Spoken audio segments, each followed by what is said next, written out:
మెల్లగా పాకుతున్న చల్లని కాఫీ. పూర్తి వివరాలకు చదవండి రేపటి సాక్షి దినపత్రిక.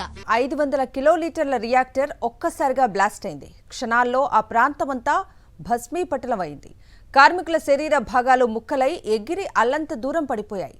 పరిసరాల్లో ఉన్న చెట్లకు కార్మికుల శరీర భాగాలు వేలాడుతూ కనిపించాయి.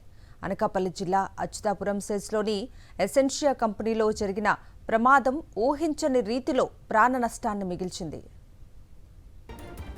అనకాపల్లి జిల్లా అచ్యుతాపురం ప్రమాద ఘటనలో మృతుల సంఖ్య 18కి చేరింది. ఎసెన్షియా కంపెనీలో రియాక్టర్ పేలటంతో పెద్ద ఎత్తున మంటలు ఎగిసిపడ్డాయి. ఆ సమయంలో అక్కడున్న కార్మికులు తీవ్రంగా గాయపడ్డారు. 50 మందికి పైగా కార్మికులకు గాయాలయ్యాయి. పలువురు పరిస్థితి విషమంగా ఉంది. క్షతగాత్రులను కంపెనీ బస్సులోనే ఆసుపత్రికి తరలించారు. ఆసుపత్రిలో క్షతగాత్రుల బాధ వర్ణనాతీతంగా ఉంది. చనిపోయిన వారిలో plant AGM Sanyasi Naidu, lab head Ramireddy, chemist Harika, production operator Parthasarathi, ఆపరేటర్లు మోహన్, గణేష్తో పాటు ప్లాంట్ హెల్పర్ వై చిన్నారావు ఉన్నారు. మరో 3 ఉద్యోగులు ప్రశాంత్, నారాయణ, రాజశేఖర్ కూడా పేలుడు ఘటనలో మృతి చెందారు. మొత్తం 7 అంతస్తుల భవనం కాగా 3వ ఫ్లోర్లో ప్రమాదం చోటు చేసుకుంది. 500 కిలోలీటర్ల రియాక్టర్ పేలినట్లుగా అధికారులు గుర్తించారు. ప్రమాదం జరిగిన వెంటనే బిల్డింగ్తో పాటు కంపెనీ పరిసరాల్లో భీతావహ దృశ్యాలు కనిపించాయి. ప్రమాదం ధాటికి కార్మికులు తునాతునకలైపోయారు. శరీర భాగాలు సమీపంలోని చెట్టుకు వేలాడుతున్న దృశ్యాలు ప్రమాద తీవ్రతను అద్దం పడుతున్నాయి. పేలుడు జరిగిన వెంటనే కార్మికులు ప్రాణాలు దక్కించుకునేందుకు తలో దిక్కు పారిపోయారు. రియాక్టర్ పేలుడు ఘటనలో మృతుల సంఖ్య మరింత పెరిగే ప్రమాదం కనిపిస్తోంది. ప్రమాదం జరిగిన సమయంలో స్పాట్లో 3 మృతి చెందగా ఆసుపత్రిలో చికిత్స పొందుతూ మరికొందరు చనిపోయారు. చాలా మంది పరిస్థితి విషమంగా ఉంది. పేలుడు జరిగిన వెంటనే ల్యాబ్లో 2 కార్మికులు సజీవ దహనమయ్యారు. రియాక్టర్ పేలుడు ఘటనపై వైఎస్ఆర్సీపీ అధినేత వైఎస్ జగన్ తీవ్ర దిగ్భ్రాంతి వ్యక్తం చేశారు. మృతుల కుటుంబాలకు తన ప్రగాఢ సంతాపం తెలియజేశారు. ఆసుపత్రిలో చికిత్స పొందుతున్న క్షతగాత్రులకు మెరుగైన వైద్యం అందించాలన్నారు. ఇలాంటి ఘటనలు పునరావృతం కాకుండా చర్యలు తీసుకోవాలని ప్రభుత్వాన్ని కోరారు. మృతుల కుటుంబాలను రాష్ట్ర ప్రభుత్వం ఆదుకోవాలని ఆయన డిమాండ్ చేశారు. అగ్ని ప్రమాదాల నివారణకు కట్టుదిట్టమైన చర్యలు తీసుకోవడంతో పాటు ఫ్యాక్టరీలలో కార్మికుల భద్రతకు అవసరమైన పూర్తి స్థాయి జాగ్రత్తలపై రాష్ట్ర ప్రభుత్వం దృష్టి సారించాలని వైఎస్ జగన్ సూచించారు. కాగా రేపు అచ్యుతాపురం సెస్కు వెళ్లనున్నారు వైఎస్ జగన్. ప్రమాద ఘటనా స్థలిని పరిశీలించనున్నారు. ఇవాళ ప్రమాద స్థలానికి సీఎం వెళ్తున్నారన్న వార్తల నేపథ్యంలో అధికారులకు ఇబ్బందులు కలిగించకూడదని రేపు వెళ్లనున్నారు వైఎస్ జగన్.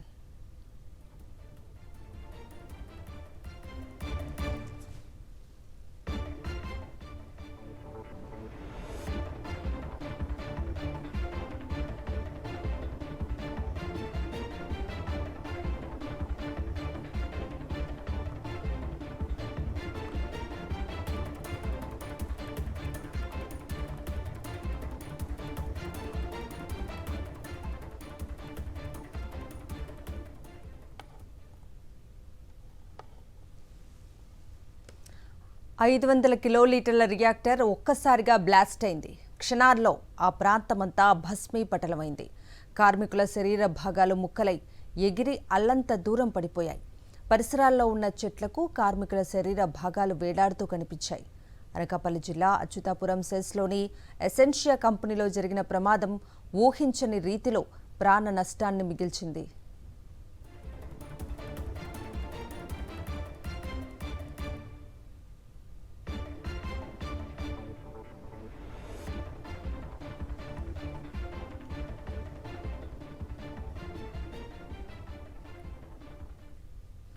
ఇక ఇదే అంశానికి సంబంధించిన పూర్తి అప్డేట్స్ను అందించడానికి మా ప్రతినిధి నాయుడు లైవ్లో జాయిన్ అవుతున్నారు.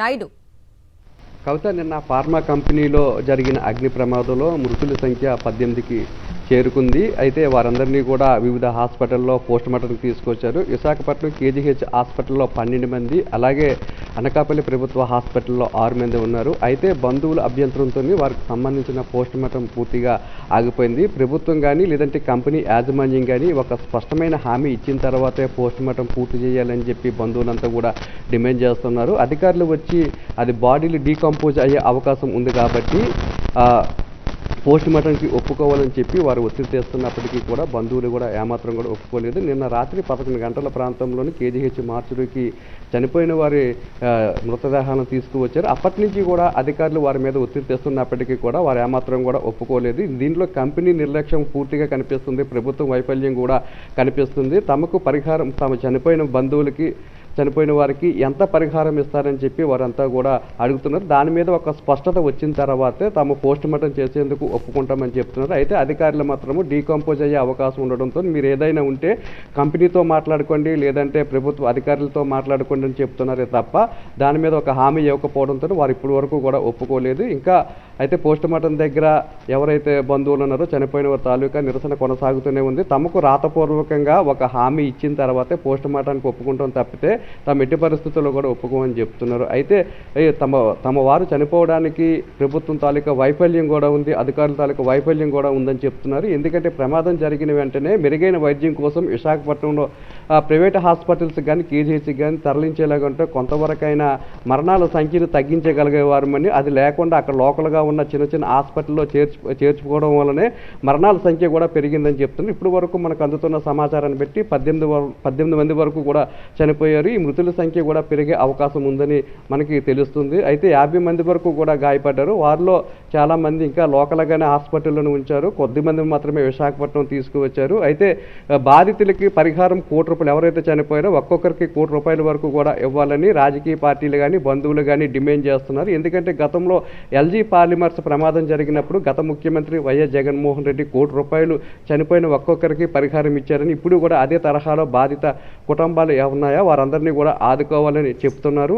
అయినప్పటికీ కూడా ప్రభుత్వం ఇంతవరకు కూడా స్పందించలేదు. గతంలో అయితే ప్రమాదం జరిగిన వెంటనే వైఎస్ జగన్మోహన్ రెడ్డి హుటాహుటిన సమీక్ష నిర్వహించి ప్రమాదం ఏ విధంగా జరిగింది అనే దాని మీద చర్చించడంతో పాటు ఎవరైతే చనిపోయిన ఉన్నారో వారికి వెంటనే పరిహారాన్ని కూడా ప్రకటించేవారని, కానీ సంఘటన జరిగి ఇంచుమించు 18 గంటలు అవుతున్నప్పటికీ కూడా ఇప్పటి వరకు ఎవరు కూడా ఏ అధికారి కూడా స్పందించలేదు, ఏ రాజకీయ నాయకుడు కూడా స్పందించలేదని చెప్తున్నారు. తమకు ప్రభుత్వం నుంచి కానీ లేదంటే అధికారుల నుంచి కానీ ఒక స్పష్టమైన హామీ వచ్చిన తర్వాత ఎంత పరిహారం ఇస్తారని చెప్పిన తర్వాతే పోస్ట్ మార్టం చేసేందుకు ఒప్పుకుంటామని చెప్పి బంధువులందరూ కూడా తమ నిరసన అయితే వ్యక్తం చేస్తున్నారు. అధికారులు మాత్రము ఒత్తిడి తెస్తున్నారు. మీకు ఏదైనా ఉంటే ఆ ప్రభుత్వంతో కానీ ప్రభుత్వ అధికారులతో కానీ లేదంటే కంపెనీ యాజమాన్యంతో కానీ మాట్లాడకుండా అని చెప్తున్నప్పుడు కూడా బంధువులు మాత్రము ఎక్కడా కూడా అధికారుల మాటను వినే పరిస్థితి లేదు.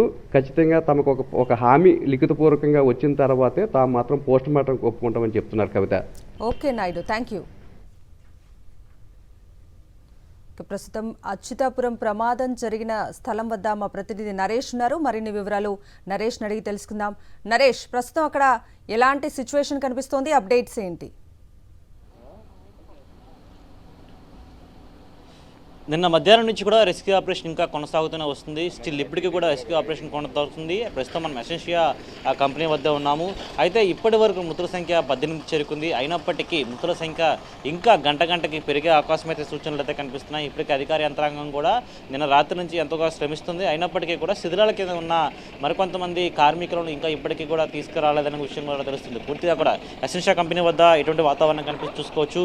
అయితే ముఖ్యంగా నిన్న అర్ధరాత్రి సమయంలో కూడా చాలామంది కార్మికుల తల్లిదండ్రులు బంధువులు కూడా కంపెనీ వద్ద ఎదుటకు వచ్చి ఆందోళన చేసిన సిచ్యువేషన్ కనిపించింది. ఇలాంటి తరుణంలోనే భారీగా కూడా కార్మికులు ఎవరైతే ఇప్పటికీ కూడా వారి ఆచూకీ తెలియకపోవడంతో ఆచూకీ కోసం భారీ ఎత్తున కూడా ఇక్కడ చేరుకుని ఆందోళన తెలియజేశారు. ఇలాంటి తరుణంలో వారు వచ్చినప్పుడు అడ్డుకునేందుకు పోలీసు అధికారులు బ్యారికేడ్లు సైతం కూడా ఇక్కడ ఏర్పాటు చేయడం జరిగింది. మరోవైపు ఈ ప్రధాన ద్వారం దగ్గర నుంచి లోపలికి సుమారు కిలోమీటర్ దూరంలో ఉన్న క్రమంలో కూడా ఆ కంపెనీకి సంబంధించిన 7 అంతస్తుల బిల్డింగ్లో జరిగిన ప్రమాదం రియాక్టర్ పేలుడు ఘటనకు సంబంధించి ఇంకా శిథిలాల కింద చాలామంది కార్మికులు ఇరుక్కుపోయారని తెలుస్తుంది. ఇంకా వారిని కూడా బయటికి తీయాల్సి ఉంది. అయితే నిన్న ఒక్కసారిగా ఈ ప్రాంతం మొత్తం కూడా ఒక్కసారిగా ఎసెన్షియా కంపెనీ చుట్టుపక్కల ప్రాంతాలు కూడా సైరన్ మోతలతోటి మోగిపోయింది. ఒకవైపు అగ్నిమాపక శాఖ అధికారులు, మరోవైపు అంబులెన్సులు, సుమారు 30కి పైగా అంబులెన్సులు కేవలం గంట వ్యవధిలోనే లోపల నుంచి అనేక మంది కార్మికులు బయటకు వచ్చిన సిచ్యువేషన్ కనిపించింది. అంటే గాయాల పాలన వారి సంఖ్య 50కి పైగా ఉంటే మృతుల సంఖ్య ఇంకా భారీగా పెరిగే అవకాశం ఉందని మొదటి నుంచి అధికారులు అంచనా వేస్తున్నారు. ఇంకా అధికారుల అంచనా కూడా దొరకని ఒక అంశం ఏమిటంటే 7 అంతస్తుల బిల్డింగ్లో 3వ ఫ్లోర్లో అగ్ని ప్రమాదం జరిగితే 2 ఫ్లోర్లో ఎంతమంది పనిచేస్తున్నారని తెలియగా అంశం. ఎందుకంటే మొట్టమొదటిగా అది ఒక లంచ్ అవర్ టైం కావడంతో లంచ్ అవర్ టైంలో ఎంతమంది ఆ సమయంలో పనిచేస్తున్న అంశం తెలియదు. లంచ్ అవర్ టైంకి చాలామంది కూడా బయటకు వెళ్ళారు. అదేవిధంగా మరికొంతమంది ఇంకా అక్కడే కొంతమంది పనిచేస్తున్న క్రమంలో ఎంతమంది పనిచేస్తున్నారని ఇంకా లెక్క తెలియాల్సింది. ఒకవైపు కంపెనీ యాజమాన్యం కూడా ఇప్పటివరకు ఎటువంటి ప్రకటన విడుదల చేయలేదు. నిన్న అర్ధరాత్రి సమయంలో 1 గంట 12 గంటల సమయానికి కూడా తమ బంధువులు ఆచూకీ తెలియక వారు లోపల పనిచేస్తున్నారా, లేకపోతే క్షతగాత్రులు అయ్యారా, చనిపోయారా, ఏదో ఒక వివరణైనా సరే ఇవ్వండి. ఖచ్చితంగా కంపెనీ తరపు నుంచి కానీ పోలీస్ యంత్రాంగం కానీ ఎవరైనా సరే ఒక ప్రకటన విడుదల చేయడానికి కూడా వారు బోలన విలిపించే సిచ్యువేషన్ కనిపిస్తుంది. అధికారికంగా ఇప్పటివరకు ఒకట ప్రకటన కూడా రాకపోవడంతో వారు చాలా ఆందోళన చెందారు. అయితే గాజువాక ప్రాంతం నుంచి విజయసాయి అనే వ్యక్తి కుటుంబ సభ్యులు కూడా ఇక్కడికి వచ్చి ఆందోళన వ్యక్తం చేయడం జరిగింది. మరోవైపు అధికార యంత్రాంగం అప్పటికి 13 మంది సంబంధించిన వివరాలను వెల్లడించారు. మృతుల సంఖ్య ఆ 13లో కూడా ఆ వ్యక్తి లేరు. కానీ 6 గంటలు తిరిగి ఇంటికి రావాల్సిన వ్యక్తి ఇంకా 12 గంటలు అవుతున్నప్పటికీ ఇంకా బయటికి రాలేదు. లోపల ఉన్నట్లయితే సమాచారం ఇవ్వడానికి కూడా తెలియజేయడం జరిగింది. కానీ శిథిలాల కింద ఎంతమంది ఉన్నారో తెలియదు. ఒకవైపు ఆ సమయంలో లంచ్ అవర్ కాకపోయి ఉంటే మృతుల సంఖ్య భారీగా పెరిగే అవకాశం ఉందని అధికారులు అంచనా వేస్తున్నారు. ఈ ఘటనకు సంబంధించి పూర్తిగా ఎవరి తప్పిదం వల్ల ఈ ప్రమాదం జరిగిన అంశంపై ఇంకా అధికారులు ఇంకా తర్జనా భజనా పడుతున్నారు. మరోవైపు రియాక్టర్ పేలుడు ఘటనకు సంబంధించి అంటే కంపెనీ ఎప్పుడు ఎస్టాబ్లిష్మెంట్ చేశారు, అదేవిధంగా రియాక్టర్ ఏజ్ ఆఫ్ రియాక్టర్ ఎంత సమయం ఉంది, అదేవిధంగా రియాక్టర్ అంత హీట్ ఎందుకు అంటే ఈ రియాక్టర్లో చాలా వరకు కూడా రియాక్టర్ను మానిటరింగ్ చేయడానికి సపరేట్గా ఒక సిస్టమే ఉంటుంది. మరోవైపు దానికి సంబంధించిన యంత్రాంగం కూడా సపరేట్గా ఉంటుంది. ఆ రియాక్టర్కి సంబంధించి కెపాసిటీ ఎంత ఉంటుంది, దాన్ని సంబంధించిన కెపాసిటీని ఎప్పటికప్పుడు కూడా వారు అనుసంధానిస్తూ వారు ఫాలో అవుతుంటారు. కానీ ఆ సమయంలో ఎవరి తప్పిదం వల్ల రియాక్టర్ భారీ ఎత్తున కూడా పేలుడుకు సంభవించే అంతవరకు ఎందుకు రియాక్షన్ అయిందనే అంశంపై కూడా పూర్తిగా దర్యాప్తు చేస్తున్నారు. మరోవైపు క్షతగాత్రుల్లో అంటే ఇక్కడ నుంచి ఎన్టీఆర్ ఆసుపత్రి, అదేవిధంగా ఉషా ఆసుపత్రి, మరోవైపు కేజీహెచ్ ఆసుపత్రికి చాలామందిని తీసుకువెళ్ళడం జరిగింది. అందులో ముఖ్యంగా ఈ రియాక్టర్ పేలుడుకు సంబంధించి లిక్విడ్ ఎవరి మీద పడింది, అదే లిక్విడ్కి సంబంధించిన రియాక్షన్స్ కూడా చాలా వరకు చోటు చేసుకుంటాయి. ఫార్మా కంపెనీలో వాడే కెమికల్స్ సంబంధించి ముఖ్యంగా ఈ ఎస్ఎన్షియా కంపెనీకి సంబంధించిన అనేక డ్రగ్స్ తయారు చేస్తుంటారు. ఈ డ్రగ్స్ నేపథ్యంలో చాలా వరకు రియాక్షన్స్ వచ్చే అవకాశం ఉంది. క్షతగాత్రుల్లో చాలామందికి గాయాలయ్యాయి. నిన్న కూడా మనం చూసుకున్నాం వైట్ వ్యాప్రాన్ మొత్తం ముందు అంటే మొత్తం ఫార్మా కంపెనీలో లోపల ఎంప్లాయీస్ యూజ్ చేసే వైట్ యాప్రాన్స్ ఏవైతే ఉంటాయో ఆ యాప్రాన్స్ కూడా రక్తపు ముద్దలతో మొత్తం అంతా నిండిపోయిన పరిస్థితి కనిపించింది. మరోవైపు చెట్లకు అదేవిధంగా గ్రిల్స్ కూడా మాంసపు ముద్దలు వేలాడుతున్న దృశ్యాలు కనిపించాయి. ఒక భయానక దృశ్యాలు ఎసెన్షియా కంపెనీ చుట్టూ కనిపిస్తున్నాయి. అయితే ఒక రకంగా సాధారణ ప్రజల కంటికి ఇదంతా కూడా కనిపించకపోవచ్చు. ఎందుకంటే ఆ ప్రమాదం జరిగిన స్థలం సుమారు ప్రధాన ద్వారం దగ్గర నుంచి చాలా దూరం ఉండడంతో చాలామంది కనిపించకపోయినప్పటికీ వారి ఆర్తనాదాలు మరోవైపు అక్కడ కనిపించిన దృశ్యాలు అనేవి కూడా చాలామందికి భయానక దృశ్యాలు కనిపిస్తున్నాయి.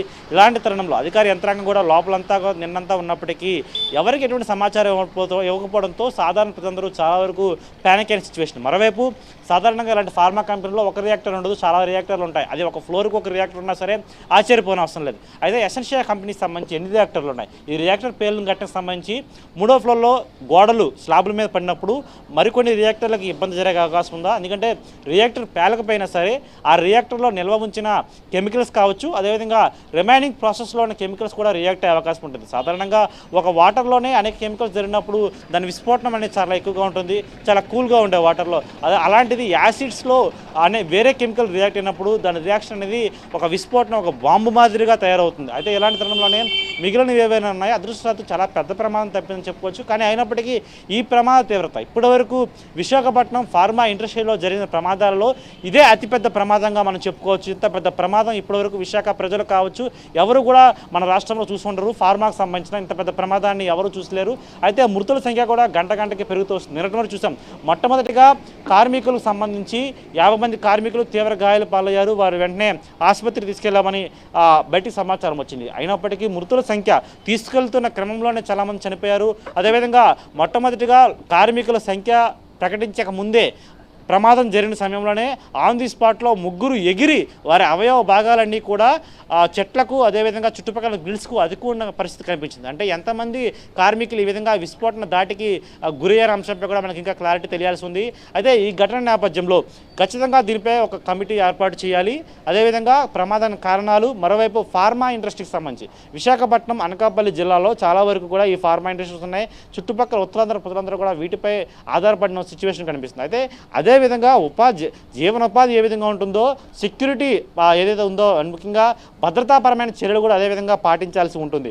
ఇలాంటి డ్రగ్స్ తయారు చేసే చోట టాబ్లెట్స్ అదేవిధంగా అనేక కెమికల్ రియాక్షన్స్ అయ్యే చోట సరిగ్గా ఖచ్చితంగా ప్రతి ఒక్కరూ కూడా ప్రతి ఒక్క కంపెనీ కూడా ఇండస్ట్రియల్ విభాగం సంబంధించి ఇచ్చిన గైడ్లైన్స్ ప్రకారం ప్రతి ఒక్క భద్రతాపరమైన చర్య చేపట్టారు.